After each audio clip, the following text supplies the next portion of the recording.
안녕하십니까? 사랑과 축복의 통로가 되는 유나의 감동 주파수입니다.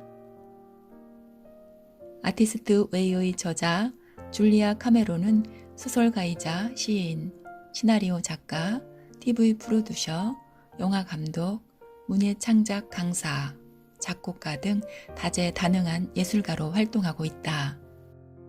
1946년 시카고 근교에서 태어나 그곳에서 어린 시절을 보낸 카메론은 조지타운 대학교와 포덤 대학교에서 공부하고 시카고 트리뷴, 뉴욕타임즈, 보그, 마드무아젤, 코스모폴리탄, 롤링스톤 등에서 저널리스트로 활동했다.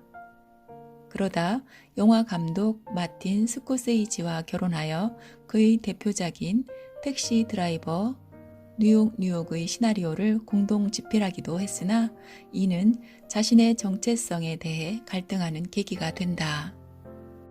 결국 그와 이혼한 후 우울증과 알코올 중독에 빠졌는데 이를 극복하는 과정에서 자신을 비롯한 인간의 가장 중요한 정체성은 바로 아티스트라는 사실을 깨닫고 자기처럼 상처받은 사람들의 창조성을 치유하고 어루만져줄 소명감을 느끼게 된다.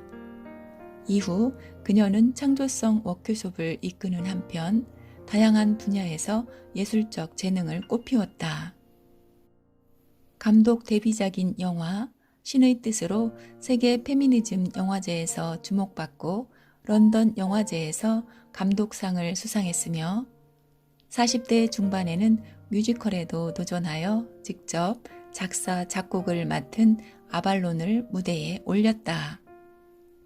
그리고 아티스트 웨이 외에도 금맥, 글 쓸 권리, 어두운 방 등 30권에 달하는 픽션과 논픽션을 썼다. 최근에도 뮤지컬 대체로 중간쯤을 선보이고 비무장지대의 사랑이라는 희곡으로 로스앤젤레스에서 최우수 창작 희곡상을 수상했으며 로맨틱 소설 모차르트의 유령을 출간하는 등 왕성한 작품 활동을 펼치고 있다. 현재 뉴욕의 맨해튼과 뉴멕시코주의 고지대에 자리한 센타페이를 오가며 살고 있다. 줄리아 카메론은 이 책을 마크 브라이언에게 바치고 있습니다. 책을 쓰도록 격려해준 마크가 없었다면 이 책은 빛을 보지 못했을 거라고 합니다. 삶의 아티스트가 되기 위해서는 누군가의 격려와 사랑이 중요하다고 생각됩니다. 예술은 일종의 정신적 거래이다. 아티스트는 몽상가이다. 우리는 저 멀리서 가물거리는 창조적인 목표를 향해 나아가면서 신념을 행동으로 옮기는 셈이다. 이 목표는 우리 눈에는 보이지만 주변 사람들에게는 보이지 않는 것이다. 애석하게도 우리의 작품이 시장을 창출하지 시장이 작품을 창조하지 않는다는 사실을 머릿속에 떠올리기는 좀처럼 어렵다. 예술은 신념의 활동이며 우리는 그 실천을 연습한다. 때로 연유 순례자처럼 우리도 예술을 위한 긴 여행을 떠나라는 부름을 받지만 응답을 하면서도 마음 한구석으로는 의심쩍어 한다. 하지만 우리는 결국 그 부름에 따른다. 카메론은 창조성의 상처를 입고 쓰러진 아티스트들에게 어떻게 자신을 열고 다시 기운을 차릴 것인지 가르치기 시작했다. 그녀는 가능한 한 부드럽고 편안한 방식으로 당신을 통해 표현되고자 하는 창조적인 에너지가 있음을 기억하세요. 당신의 작품이나 자신을 쉽게 재단하지 마세요. 그런 것은 나중에 얼마든지 할 수 있습니다. 당신을 통해 신이 작품을 만들도록 하세요. 라고 가르쳤다. 그녀는 정신적 매개체로서 위대한 창조주가 예술가들을 사랑하여 자신들의 창조성에 마음을 열도록 적극적으로 돕는다는 아주 중요한 사실을 전해주었을 따름이다. 그녀는 아티스트 웨이가 어떤 것에도 얽매이지 않기를 바라며 12단계 운동처럼 아무런 속박 없이 자발적 학습을 통해 성장하고 계절이 바뀌듯 자연스럽고도 차분한 발전적 견제와 균형을 통해 확장되어 나가기를 바랐다. 억압으로부터 자신을 방어하고 이끌며 개선하게 될 것이다. 이것이 카메론의 접근법이었다. 우리 예술가들은 우리처럼 예술을 사랑하며 예술가의 길을 걸어간 선배 아티스트들과 위대한 창조주의 안내를 언제나 받아왔음을 믿는다. 저 높은 곳에 있는 권능은 우리가 요청하기만 하면 언제라도 도와주려 대기하고 있다. 우리는 언제라도 요청해야 하며 열린 마음으로 인도받아야 한다. 그 권능을 거리낌 없이 믿어야 한다. 창조는 신념의 행위이다. 우리는 신념에 충실해야 한다. 그런 신념을 함께 나누어 다른 사람들을 돕는 데 써야 한다. 그러면 다른 사람들도 우리를 도와줄 것이다. 예술가로서 우리도 타인과 우리 자신에게 다른 것으로 오인받을 수 있다. 우리는 꿈의 기류를 타면서 저 높은 곳에서 내려다 보이는 협곡에서 무엇인가를 사냥하고자 한다. 예술가에게 비행과 기도는 일상적인 절차이다. 우리는 우리의 과정을 신뢰하고 그 너머에 있는 결과를 바라보아야 한다. 오랜 세월 동안 우리들은 신이나 천사의 목소리로 들려온다는 예술가의 영감을 이야기하곤 한다. 오늘날에는 예술이 정신적 체험이라는 인식을 좀처럼 입에 올리지 않는, 하지만 창조성의 핵심적 체험은 신비로운 것이다. 우리의 영혼을 있는 그대로 열어둔다면 창조주를 만나게 된다. 예술을 만들면서 우리는 예술적인 삶을 만든다. 예술을 만들면서 우리는 창조주의 손을 맞잡게 된다. 내 안의 아티스트를 만나기 위하여. 사람들이 직업을 물으면 카메론은 대개 작가 겸 연출가이며 창조성을 일깨우는 강사입니다. 라고 말한다. 그러면 사람들은 창조성이라는 말에 상당한 관심을 보인다. 창조성을 일깨우다니요? 창조력을 가르쳐 준다는 말인가요? 그들의 얼굴에는 호기심과 함께 믿기지 않는다는 기색이 역력하다. 그런 일은 할 수 없어요.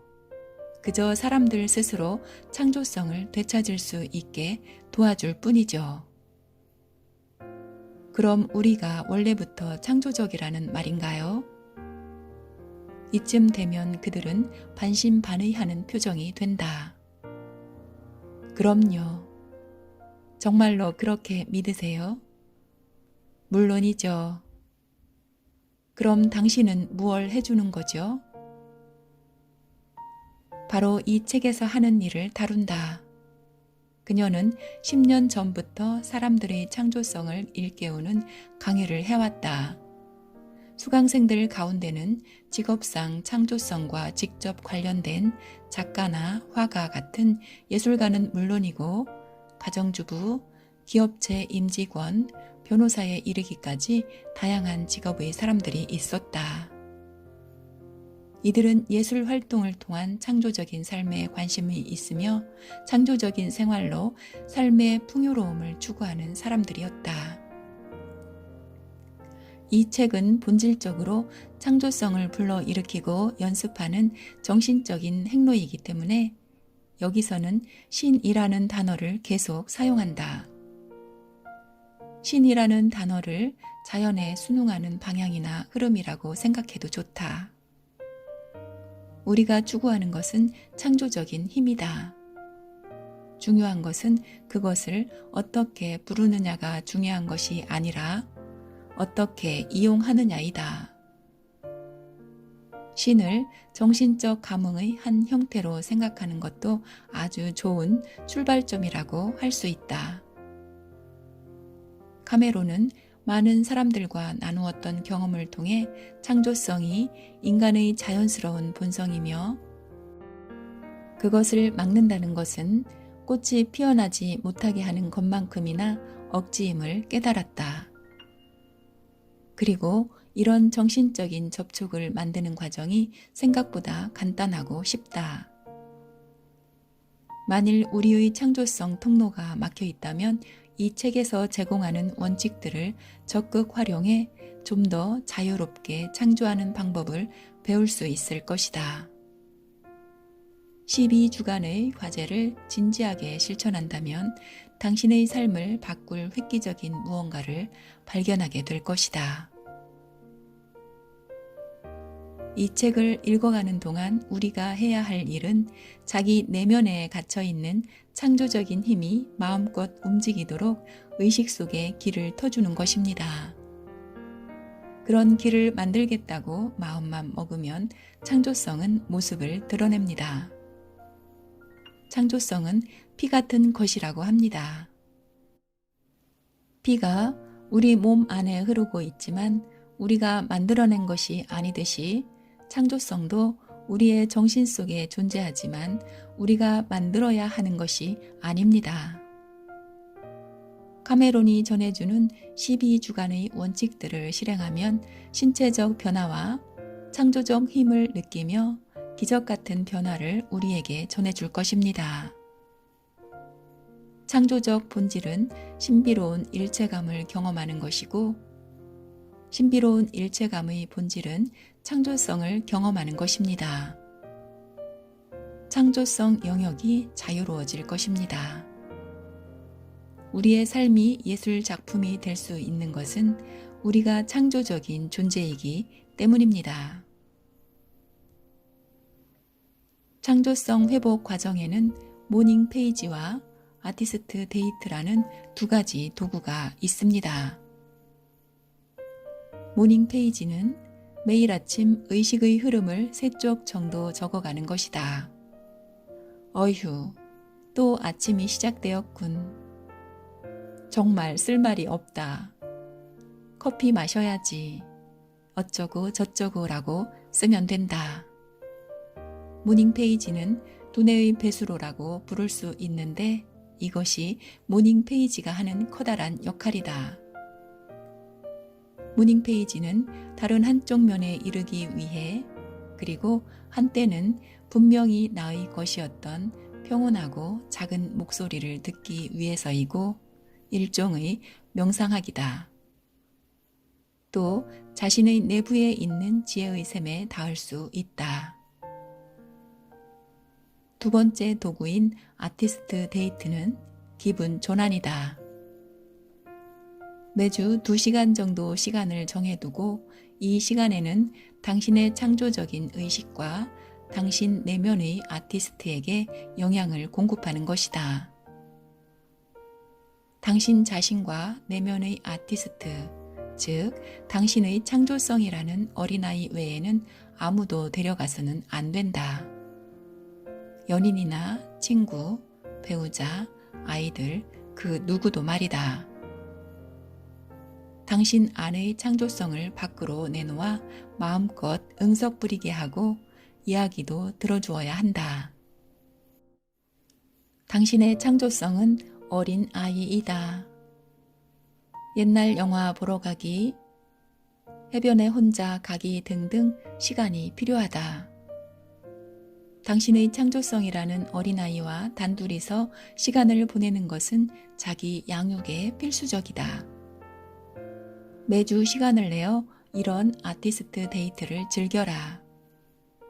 그 무엇보다도 창조성이라는 어린아이가 이 여행에 대해 뭐라고 말하는지 귀 기울이는 법을 배워야 한다. 창조성과 친해지기 위해서는 창조성을 돌보고 기를 시간이 꼭 필요하다. 또 예술샘 채우기가 있다. 예술은 이미지를 이용하는 시스템이다. 창조를 위해 우리는 내면의 샘에서 물을 깃는다. 예술성이 저장되어 있는 이 내면의 샘은 물고기가 가득 찬 연못과 같은 곳이다. 아티스트로서 우리는 자신에게 영향을 공급하는 법을 배워야 한다. 의식적으로 민첩하게 창조성의 자원을 다시 채워야 한다. 연못에 다시 물을 채우는 것이다. 이 과정을 예술의 샘 채우기라고 부른다. 이 샘을 채우기 위해서는 적극적으로 이미지를 쫓는 일이 필요하다. 예술은 관심 속에서 태어난다. 우리에게 간직된 세부적인 것에 대한 관심이다. 예술의 언어로 무언가를 하려면 그 언어 속에서 평안을 느끼며 사는 법을 배워야 한다. 예술의 언어는 이미지, 즉 상징이다. 그 언어는 말없는 언어이며 감각적인 언어, 경험에 의한 느낌의 언어이다. 따라서 우리는 이미지를 다시 갖다 놓는 법을 배워야 한다. 예술적 두뇌는 이미지의 뇌이며 우리의 가장 창조적 충동의 고향이자 항구이다. 샘을 채울 때는 마법을 생각하고 기쁨과 즐거움을 생각해야 한다. 호기심을 불러 일으키는 것, 흥미 있는 것을 한다. 왜 나는 샤워 도중에 최고의 아이디어가 떠오를까? 아인슈타인이 짜증을 내면서 했다는 말이 있다. 오늘날의 연구 결과 샤워가 바로 예술적 두뇌의 활동이어서 그랬음이 밝혀졌다. 예술은 시간의 들판에서 뛰어노는 상상력이다. 당신의 자아가 마음껏 뛰어놀게 내버려 두자. 우리가 장벽을 인정하고 풀어주면 우리의 창조적인 예술의 샘을 채우는 확실한 방법입니다. 우리의 일상이 예술이 되는 삶의 시작, 그 작품의 세계에서 감동하는 우리를 만나게 됩니다. 오늘은 12주의 아티스트 훈련 중에서 12번째인 신념을 회복한다를 전해드리겠습니다.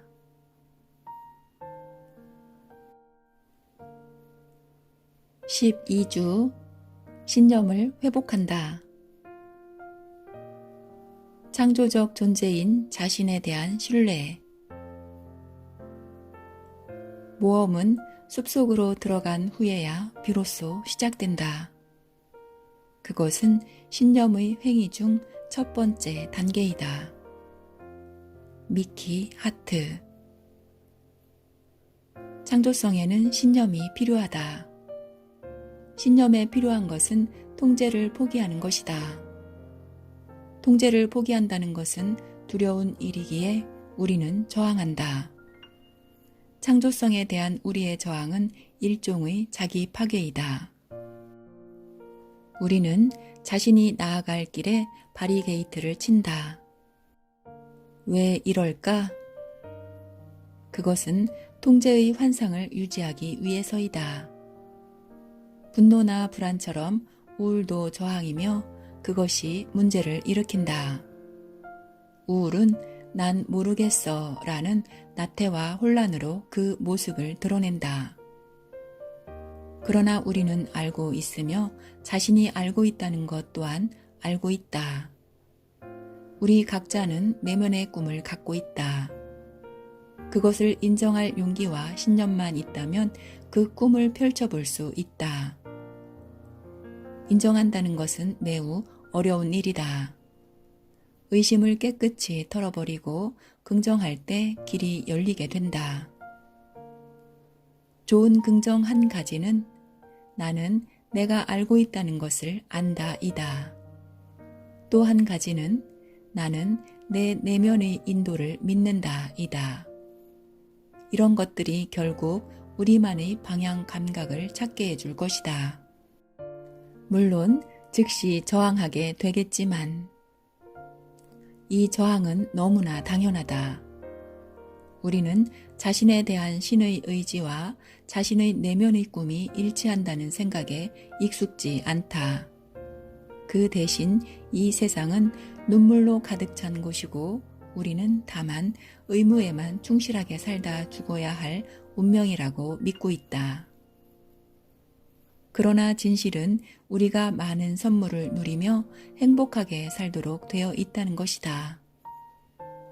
우주는 언제나 긍정적인 활동을 지원할 것이다. 가장 진실한 꿈은 바로 자신에 대한 신의 의지이다. 신화학자 조지프 캠벨은 자신의 행복을 쫓으라. 그러면 전에는 문이 없던 곳에서 문이 열린다고 했다. 자신에게 솔직해지고 꿈을 쫓음으로써 우주의 지원을 불러일으키는 것이야말로 내적 의무이다. 이중적인 의식을 지니고 있는 사람에게는 우주 또한 이중적이고 변덕스럽게 보일 것이다. 우리의 삶은 과분한 풍요와 기나긴 가뭄으로 뒤죽박죽이 될 것이다. 이 세상이 변덕스럽고 믿을 수 없는 곳 같았던 시기를 되돌아보면 나 자신이 이중적인 의식을 갖고 있었고 목표나 행동도 갈등투성이었음을 알 수 있다.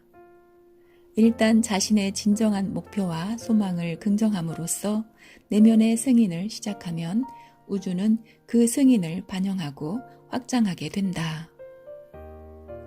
우리 각자를 위한 길은 따로 있다. 자기에게 맞는 길에 올라설 때 우리는 휘청거리지 않게 된다. 우리는 다음에 취할 올바른 행동이 무엇인지 알고 있다. 믿음으로써 우리는 믿는 법을 배운다. 창조성의 신비. 창조성은 인간의 삶 자체가 그렇듯이 어둠 속에서 시작된다. 먼저 이 사실을 인정해야 한다. 우리는 흔히 창조성을 빛에 견주어 생각한다. 반짝 불이 들어오듯이 그 생각이 떠올랐어. 통찰이 섬광같이 나타날 수 있다는 것은 사실이다. 또 실제로 이 섬광은 눈부신 것일 수도 있다. 그러나 그런 번뜩이는 아이디어에 앞서서 꼭 필요한 내부의 어두운 배태 기간이 있다는 것 또한 사실이다. 우리는 종종 아이디어를 생각의 악이라고 이야기한다. 그런데 여느 아기들처럼 생각의 아기도 창조의 자궁에서 조급하게 꺼내서는 안 된다. 아이디어는 종류석이나 석순처럼 의식의 어두운 동굴 내부에서 형성된다. 그것들은 네모 반듯한 벽돌이 아니라 똑똑 떨어지는 물방울로 형성된다. 우리는 알을 깨고 나오는 아이디어를 기다리는 법을 배워야 한다.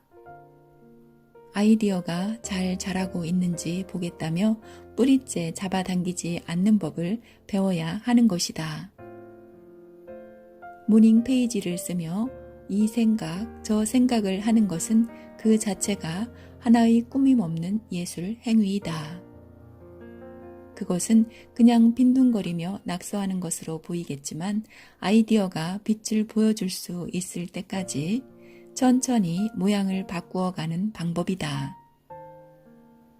우리는 아이디어가 유기적으로 자랄 수 있도록 내버려 두기보다는 너무도 자주 그것들을 밀고 당겨 밑그림을 그리고 통제하려 든다. 그러나 창조적인 과정은 통제의 과정이 아니라 포기의 과정이다. 신비는 창조성의 핵심에 있다. 놀라움도 마찬가지다. 창조적인 사람이 되고 싶다는 말은 생산적인 사람이 되고 싶다는 것을 의미하는 경우가 너무나 많다. 물론 창조적인 것은 생산적인 것이다. 다만 강요를 통해서가 아니라 창조적인 과정과 협조함으로써 그렇게 되는 것이다. 창조의 통로인 우리는 어둠을 신뢰할 필요가 있다. 쭉 뻗은 도로 위를 굴러가는 레이싱카처럼 요란을 떨 것이 아니라 천천히 심사숙고하는 방법을 배워야 한다. 모닝 페이지 위에서 이런저런 궁리를 하다 보면 위기감이 들기도 한다. 이러다가 변변한 아이디어는 영영 못 건질 거야 하며 초조해한다. 아이디어를 내는 일은 빵을 굽는 일과 흡사하다. 아이디어도 부풀어 오를 필요가 있다. 초기에 너무 많이 찔러보거나 계속해서 확인하려 들면 빵은 결코 부풀어 오르지 않는다. 빵이나 케이크가 구워지려면 어둡고 안전한 오븐 속에서 충분한 시간 동안 있어야 한다. 오븐을 너무 빨리 열면 부풀어 오르던 빵은 폭삭 꺼져 버린다. 아니면 김이 모두 빠져나가 케이크 한가운데에 구멍이 날 수도 있다. 창조에는 공손한 침묵이 필요하다. 이것이 좋은 아이디어를 만들어내는 방법이다. 어둡고 신비스러운 곳에서 아이디어가 자라게 하자. 우리 의식의 지붕 위에서 모양을 갖추게 하자. 우리의 모닝 페이지 위에 방울져 똑똑 떨어지게 하자. 이렇듯 느리고 제멋대로 떨어지는 물방울을 믿는다면 언젠가 이렇게 외치면서 깜짝 놀라게 될 것이다. 아, 바로 이거야. 활동하는 상상력. 우리는 예술을 무언가 특별한 것으로 생각하기 쉽다. 예술이란 주위에 있는 보통의 것과는 다른 것이라고 생각한다. 그러나 창조성을 키우기 위해서는 예술을 축제처럼 느끼고 유머의 대상으로 삼는 일도 필요하다. 예술, 걔는 내 누이가 가끔 데이트하던 친구야. 우리는 야망으로 가득 찬 사회에 살고 있으므로 경력에 직접 도움이 되지 않는 창조성을 키운다는 것은 어려운 일이다. 창조성을 회복하는 사람들은 창조성의 정의를 재검토하고 확대하여 예전에는 취미라고 불렀던 것까지 포함시키게 된다. 창조적인 생활을 경험한 사람들은 취미야말로 즐거운 인생의 필수 조건이라고 말한다. 취미에는 창조적으로 유용한 면이 숨겨져 있다. 대부분의 취미는 예술적 두뇌를 굴리는 활동인데 이것이 기막힌 창조의 돌파구를 마련해 주기도 하기 때문이다. 나는 시나리오 작가반 학생들이 고작 제2막을 쓰다가 글이 막혀 쩔쩔말 때면 집에 가서 바느질 같은 집안일을 해보라고 이야기하곤 한다. 그들은 이런 얘기에 불쾌감을 느끼고 당황하는 경우가 많다. 그러나 바느질은 글의 구성을 다시 손질할 수 있도록 해주는 좋은 방법이다. 정원 손질 또한 학생들에게 자주 내주는 과제이다.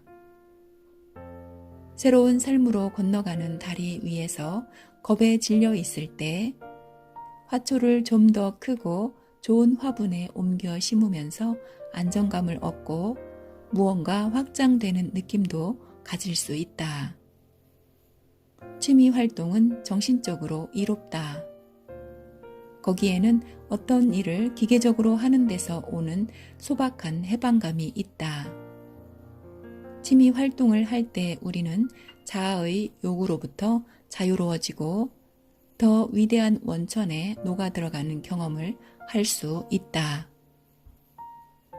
이러한 의식적인 접촉을 함으로써 난처한 문제들을 해결하는 방법을 떠올릴 수 있다. 자신을 가볍게 받아들이는 것을 진지하게 생각해야 한다는 말은 창조성 회복의 역설이다. 우리는 노는 법을 배워야 한다. 창조성은 특별한 예술이라는 좁은 한계에서 벗어나 훨씬 광범위한 놀이로 인식되어야 한다. 모닝 페이지와 아티스트 데이트를 계속하면 잊혔던 창조성들이 쏙쏙 기억날 것이다. 10살 때 썼던 촌극을 잊고 있었다. 내용이 무엇이었는지는 모르지만 라벨의 볼레로에 가사를 붙인 것이었다.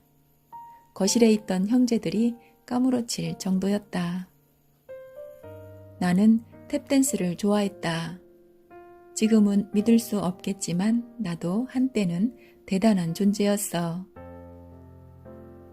우리 자신을 부정으로부터 끄집어내면서 글을 쓸 때 추억이며 꿈을 비롯해 창조적 계획들이 모두 표면으로 떠오른다.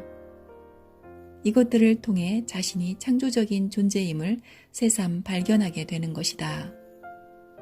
창조의 충동은 자신도 모르게 자신이 지지하지 않아도 심지어는 자신의 생각도 없이 언제라도 폭발할 것처럼 내부에서 조용히 끓어오르고 있다. 그것은 우리 삶의 밑바닥에서 움직이고 있다. 우리는 창조하도록 만들어진 존재이다.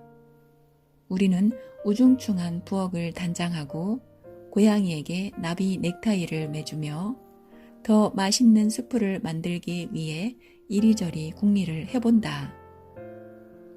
물비누와 계피에다 이것저것 조금씩 섞어서 향수를 만들던 바로 그 아이가 자라 희한한 풍미의 음식을 만들면서 크리스마스야 라고 말하는 것이다. 아무리 나이가 들고 통제당하고 꿈꾸지 않으려고 해도 타오르는 꿈의 불길은 묻히지 않을 것이다. 불씨는 항상 거기 남아서 겨울 낙엽처럼 얼어있는 우리의 영혼을 일깨워준다. 그것들은 조용히 숨어 있으면서 결코 사라지지 않을 것이다. 우리는 지루한 회의 시간에 딴짓을 하고 사무실 게시판에 우스꽝스런 메모를 붙인다. 직장 상사를 악당이라고 부르기도 한다. 우리가 필요한 것보다 2배의 꽃을 심자. 현재의 삶 속에 안주하지 못한 채 우리는 더 많은 것을 갈망하고 요구하면서 안달한다. 차 안에서 노래를 부르거나 수화기를 꽉 내려놓는가 하면 옷장을 청소하거나 선반을 정리한다. 우리는 무언가 하고 싶어 하지만 그것이 제대로 된 것이어야 한다고 생각한다.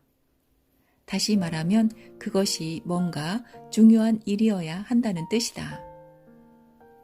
우리는 중요한 존재이며 우리가 하는 일이 죽은 화초를 치우고 외짝 양말을 버리는 것 같이 때로는 하찮아 보이지만 흥겨울 수도 있다. 우리는 상실을 괴로워하면서 한편으로는 희망에 들떠 있다. 모닝 페이지를 쓰면서 새로운 삶이 모양을 갖추어 간다. 저 진달래꽃은 누가 사왔어? 왜 갑자기 분홍색 취향이 되었지?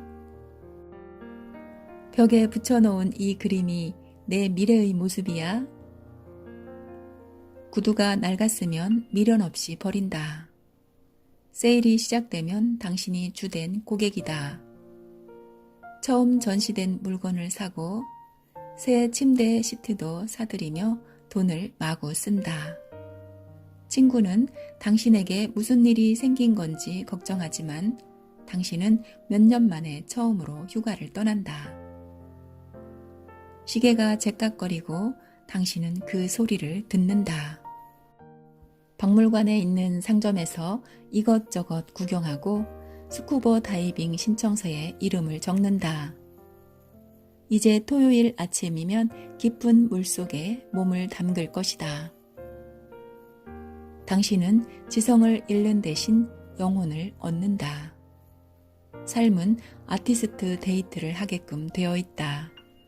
그것이 바로 우리가 창조된 이유이다. 현재로부터의 탈출. 내 친구 미셸은 오랜 연애 경험을 통해 얻은 이론이 있다. 간단히 말하면 이렇다. 내가 언제 그들 곁을 떠날지 그들은 알고 있다. 이와 똑같은 이론이 창조성 회복에도 적용된다. 미셸은 물리학의 멋진 개념을 빌려와 나름의 이론을 정립했다. 어떤 천체의 중력에서 벗어나는데 필요한 최소한의 속도를 탈출 속도라고 하는데, 미셸은 우리도 살아가면서 탈출 속도에 다다를 때가 있다고 했다. 그녀는 이렇게 말했다. 우주선 발사 때처럼 그런 발사 시간이 있어.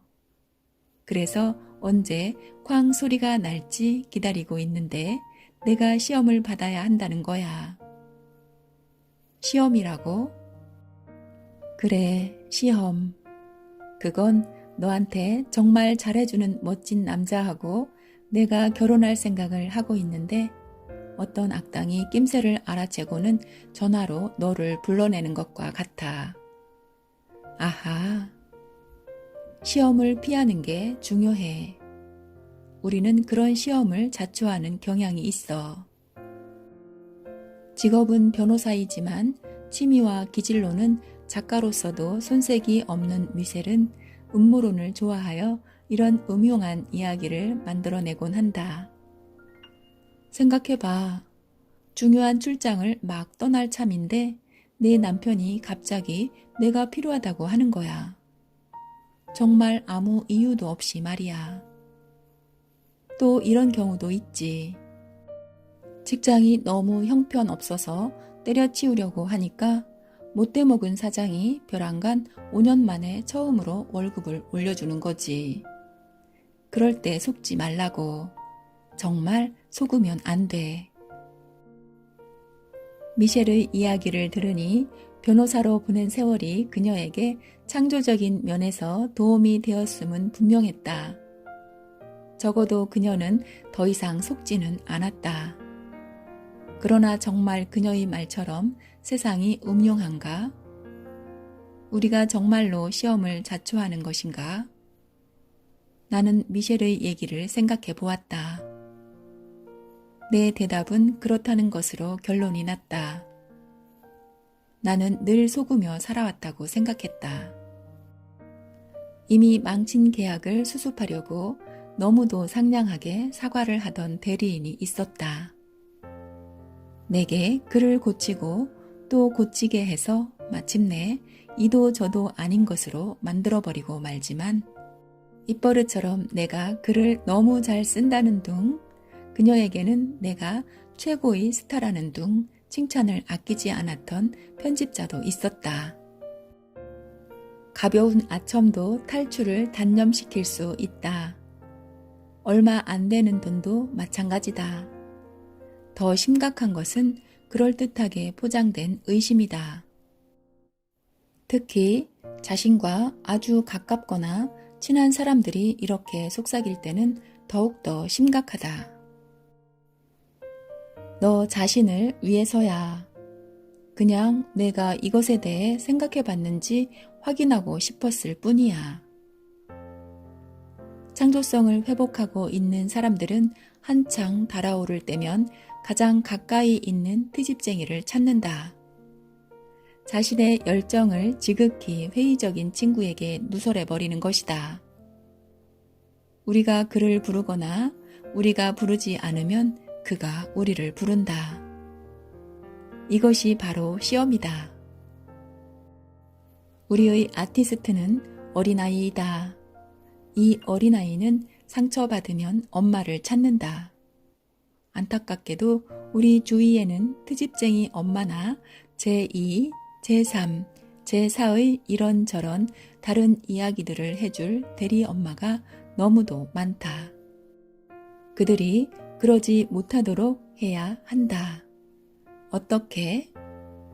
입을 막는 것이다. 단추를 잠가 버리는 것이다. 뚜껑을 덮는 것이다. 보물을 포기해선 안 된다. 마법의 첫 번째 규칙은 자기 봉쇄라는 것을 항상 기억하자. 자신의 의지를 자기 속에 간직하며 힘을 불어 넣어야 한다. 그렇게 해야만 우리가 원하는 것을 분명하게 보여줄 수 있을 것이다. 탈출 속도에 도달하기 위해서는 자신만의 충고자를 두는 법을, 회의주의자들 사이에서 조용히 움직이는 법을, 동지들끼리만 계획을 이야기하는 법을, 신중하게 동지를 가려내는 법을 알아야 한다. 나를 도와줄 친구들의 목록을 작성해 보자. 도움이 안 되는 친구들의 목록도 따로 만들자. 항상 트집만 잡는 사람들의 이름을 떠올리고 무엇에 대해 그러는지 적어본다. 당신을 따뜻하게 응원해 줄 사람을 찾아본다. 당신의 일에 찬물을 끼얹는 사람은 누구든 받아주거나 참아서는 안 된다. 선의란 없다. 그의 본의가 아니었다는 말도 생각하지 말자. 당신이 받은 축복만을 기억하자. 탈출 속도에는 강철 같은 의지라는 칼과 자기 결단이라는 방패가 필요하다. 그들은 너를 가만두지 않을 거야. 잘 기억해둬. 내 목표를 세우고 경계선도 확실히 그어놔. 미셸은 경고를 잊지 않는다. 나도 덧붙이고 싶은 말이 있다. 앞을 똑바로 주시하고 지평선에 어른거리는 귀신 같은 존재들이 비행을 방해하지 못하게 하자. 과제 1. 걱정되는 어떤 저항이나 분노 또는 두려움을 적어보자. 누구나 갖고 있는 것들이다. 2. 요즘 주저하고 있는 일은 없는지 살펴보자. 미움으로써 얻는 대가는 무엇인가? 숨어있는 두려움을 찾아내보자. 종이에 그 목록을 써본다. 3. 일주째에 나오는 내부의 적 부분을 살짝 들여다보자. 78쪽 참조. 웃어도 좋다. 메스꺼운 짐승들이 아직도 거기에 남아있다. 자신의 발전을 주목해보자. 87에서 88쪽에 있는 창조적인 긍정을 읽어보자. 이 과정이 끝나도 지속될 당신의 창조성에 관한 긍정의 말을 몇 가지 적어보자. 4. 무엇이든 수리해보자. 5. 마르고 시든 화초를 분갈이해 보자. 6. 단지를 골라보자. 단지나 상자, 꽃병, 통 등 무엇이라도 좋다. 당신의 두려움이나 분노, 희망, 꿈, 근심을 담을 수 있는 것이면 된다. 7. 신의 단지를 사용해보자. 앞의 1번 과제에서 적어놓은 두려움부터 시작한다. 걱정될 때는 그것이 단지 속에 있다는 걸 기억하면 된다. 신이 그것을 거두어 갔다. 이제 다음 행동을 취하면 된다. 8. 솔직히 당신이 가장 창조하고 싶은 것은 무엇인가? 툭 터놓고 얘기해서 어떤 괴짜짓을 해보고 싶은가? 꿈을 위해서 벗어던지고 싶은 겉모습은 무엇인가?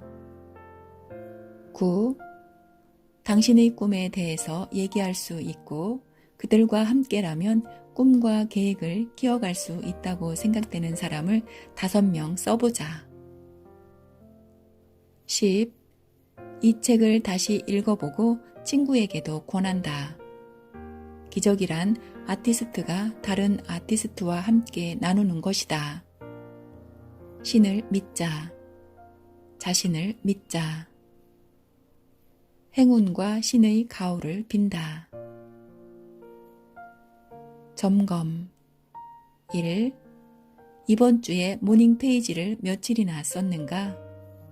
모닝 페이지를 평생 해나갈 정신적인 연습으로 받아들인 적은 없는가? 모닝 페이지를 쓰는 동안 어떤 것을 체험했는가? 2. 이번 주에 아티스트 데이트를 했는가?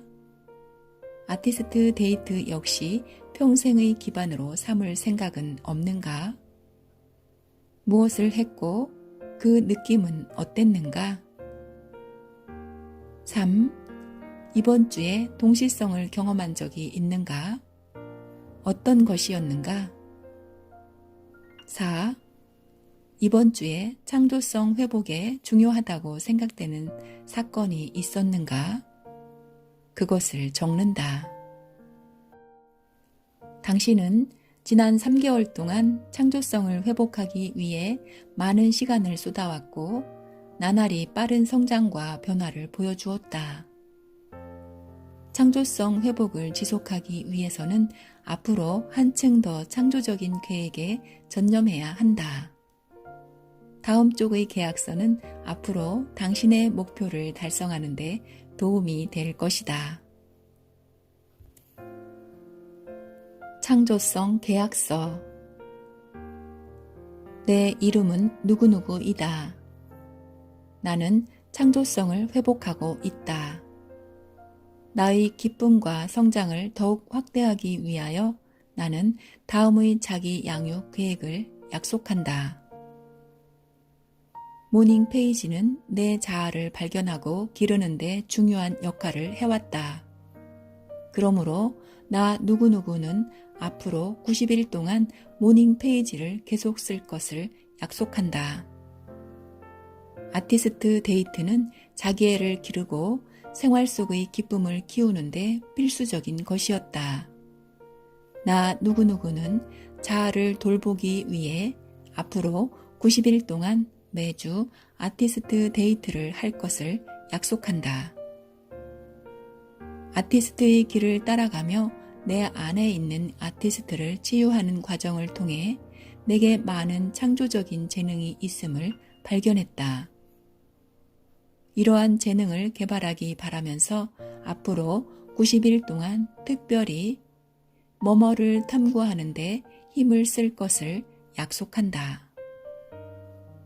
행동 계획에 대한 명확한 약속은 내 안의 아티스트를 키우는 데 매우 중요한 것이다. 앞으로 90일 동안 자아를 양육하기 위한 창조적인 활동 계획은 뭐뭐이다. 나는 창조의 동료로서 누구누구를, 창조의 후원자로서 누구누구를 선택했다. 매주 전화로 점검받기로 약속했다. 나는 위의 약속을 확인하며 새로운 약속을 오늘부터 실천에 옮길 것이다. 서명, 날짜. 창조성 훈련의 12번째인 신념을 회복한다를 전해드렸습니다. 삶을 예술로 승화시키기 위해서 아티스트 웨이를 읽어보시면 좋겠습니다. 창조성도 삶 자체가 그렇듯이 어둠 속에서 시작됩니다. 창조의 통로인 우리는 어둠을 신뢰해야 합니다.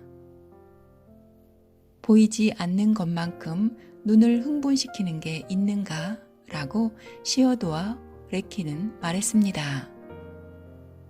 신비는 창조성의 핵심에 있습니다. 삶은 신비로우니 창조일 수밖에 없다는 생각이 듭니다. 삶은 창조이니 예술입니다. 그 삶이 온통 우리의 예술이었습니다. 너무 신비롭고 멋지네요. 오늘도 우리의 주파수는 삶이 주는 예술의 감동과 사랑, 기쁨, 풍요, 행복, 자유, 감사, 평화입니다. 유나의 감동 주파수였습니다. 감사합니다. 사랑합니다. 축복합니다.